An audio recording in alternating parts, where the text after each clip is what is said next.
The Cleveland Browns and Myles Garrett have agreed to a 4-year, $160 million extension. And while it does seem a little bit surprising given that Myles Garrett did ask for a trade, this ultimately was the more probable outcome that he was going to sign an extension. And it makes sense that this is an extension that makes him the highest paid non-quarterback in NFL history. And look, it's a good idea for Cleveland to do this. To start with, the prospects of the Cleveland Browns next year aren't necessarily very high. Even if they get a quarterback at number 2, whether it's Shedeur Sanders or Cam Ward, or even if you say they're getting a guy in the second round, someone like a Quinn Ewers, Jackson Dart, Will Howard, maybe later. The Cleveland Browns have a ton of draft capital this year. They have 12 total picks. So the chances that they get at least one quarterback, I think, are very high. Even if that is the case, this team is not going to look very good next year.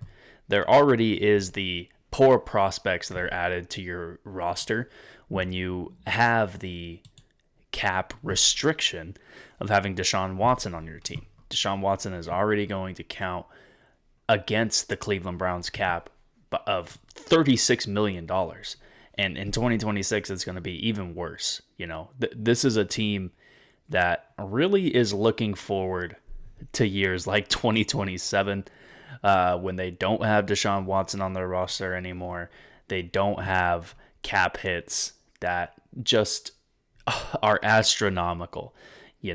This has just been a team where they've just tacked on void years at the end of almost, 40 to 50% of the contracts that they have. Look at somebody like Joel Bitonio. Even if Joel Bitonio,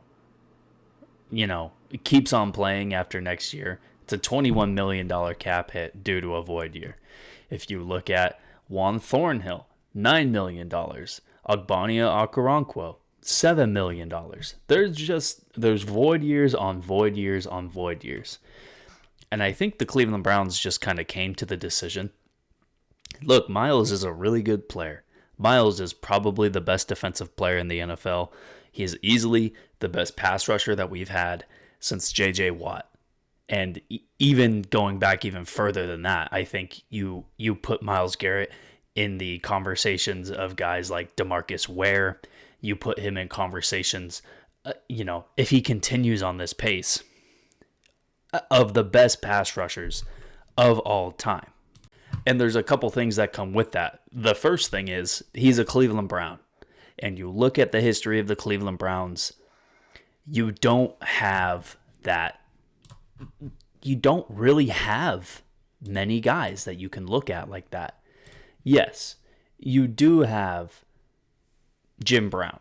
You do have Ozzie Newsome. You do have some guys throughout the entire history of the Browns, 76 seasons going back to 1946, where you say, you know what, we've had some guys, but Jim Brown was, 50 years ago? Otto Graham was 60 years ago? Ozzie Newsome was 40 years ago? We're at a point now with Cleveland where we haven't had the guy. Nick Chubb was somewhat on a trajectory to be that guy with his production he's had throughout his entire career as a Cleveland Brown, but then he got injured, and it just kind of took away from his chances of being that guy. Myles Garrett is now solely the guy of this generation of the Cleveland Browns, and that's not a surprise. He's been this way since he was drafted number 1 overall out of Texas A&M. The only issue I guess I see with re-signing Myles Garrett, and we haven't really seen the full financials come out about how easy it might be to trade him later in his career. Now, we do know he's already 30. I guess he's 29. He's going to be 30 by the time the next year starts. And if you're Cleveland, you have a pretty old team. You look at a lot of the guys on this roster. Deshaun Watson's 30. He's not going to be playing, but he's 30. Conklin, Bitonio, Teller, Njoku, Pocic. you have a lot of 30-plus-year-old guys on the offense. Defensively, you have Tomlinson, Thornhill, Jordan Hicks. You just have some guys that, you're going to be at a position soon where it's a full roster reset. But I guess that's the thing with Myles Garrett, is having somebody like Myles Garrett be your corner piece of your franchise. That's easy to do, I think. Pass rusher is one of the top 3 or 4 most valuable positions on an NFL team. It goes quarterback, left tackle, and then in my opinion, it's between a shutdown cornerback and a pass rusher that can get after the quarterback hit the quarterback 2 or 3 times a game, bring him down once a game, and then also make an impact in the running game. And Myles Garrett fits all of those requirements.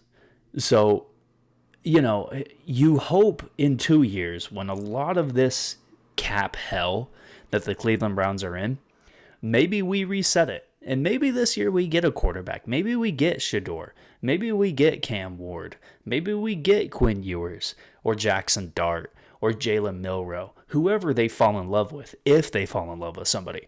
Or they just say, screw it. We're going to go after Justin Fields in free agency. Or we're going to go after Gardner Minshew. Or we're just going to get a bridge guy for a couple of years that can just kind of bring productive football to the table, bring, accuracy, bring the ability to get out of the pocket, stuff like that kind of just fits the, you have to do a few things to be a successful quarterback in the NFL nowadays. You have to be accurate. You have to be able to get out of the pocket. And if the Cleveland Browns just get somebody like that, they have some playmakers on offense. You have Njoku, you have Jerry Jeudy, and depending on what they do in the draft, I think second overall pick, they have to get Abdul Carter if Tennessee doesn't take him. And if they don't get Abdul Carter, I think they just keep building strength on strength and continue to improve the defense. But if they didn't do that and say they went with like an offensive lineman like Will Campbell, that's a great pick. And then you come back in the second round, you get a running back like an Omarion Hampton or a Trevion Henderson. That's an incredible pick. You keep coming back and you just improve this offense as well. That's I think the prospect for Cleveland in terms of actually team building, this is going to be a really important year. Yes, the Deshaun Watson contract, the contracts that they've given out to some of these guys, it really hampers the roster and it really hampers the ability to actually improve this team. But defensively, Cleveland's there. Cleveland is there defensively. And in a couple of years, they have some guys coming off the books that you look at and say, maybe we can make a move offensively. Maybe we get 1 or 2 guys. Maybe we get a wide receiver. Maybe we get a fully fleshed out offensive line. And maybe we actually make some noise. We saw them do it a few years ago. And a lot of these faces that are on this team now, they're pretty... it's a pretty similar team to the team that made the playoffs a few years ago. Obviously, quarterback is different. Obviously, the wide receiver core is much different. But other than that, the offensive line is very similar. I would say it's almost identical. The defense, the guys you're relying on, is very, very similar. You just don't have that piece at quarterback. And right now, you just don't have the pieces at running back or receiver. But if you fill that out in this year's draft, I see no reason why the Cleveland Browns can't get back to 7 or 8 wins in 2025, and in 2026 and beyond have the foundation of a very successful football franchise. At the end of the day, when it comes to the Myles Garrett contract extension, if at the very least you're re-signing a guy that's going to make the Hall of Fame and is going to put up Hall of Fame statistics for a 4-year period. Look, Myles Garrett, he's not going to get injured. He has shown that in his career. Unless something goes drastically wrong with how he prepares himself, with how he, takes care of himself, he's going to play every single Sunday, and he's going to be the best player on the field, regardless of position. And if you have that, the value in that, you're going to put this guy in the Hall of Fame. You're going to put this guy in your Ring of Honor. You're going to hang this guy's jersey from the rafters. And there's a very good chance that Myles Garrett ends up being on the Jim Brown level of being the best player in Cleveland Browns franchise history. And not a lot of teams these days really value the fact that they have one of those guys on their roster. Look around at teams around the NFL. I mean, the Tyler Lockett news of him being cut from the Seahawks, right? I'll admit, Tyler Lockett's not the greatest receiver in Seahawks history. He is just not. But the production that he's done and, the value he's brought to the Seahawks, that puts him on the level of Steve Largent. That puts him on the level of Doug Baldwin. He's on that level. And it's just sad to see that he does not get to finish his career. More than likely, he does not get to finish his career with the Seattle Seahawks. If you're a fan or not a fan, you have to agree that that's something sad to see. And I think that's a similar situation to what we have with the Cleveland Browns. It would have just been sad to see that they don't get to keep this guy through the ups and the downs, to see him start with Cleveland, end with Cleveland, and go into the Hall of Fame.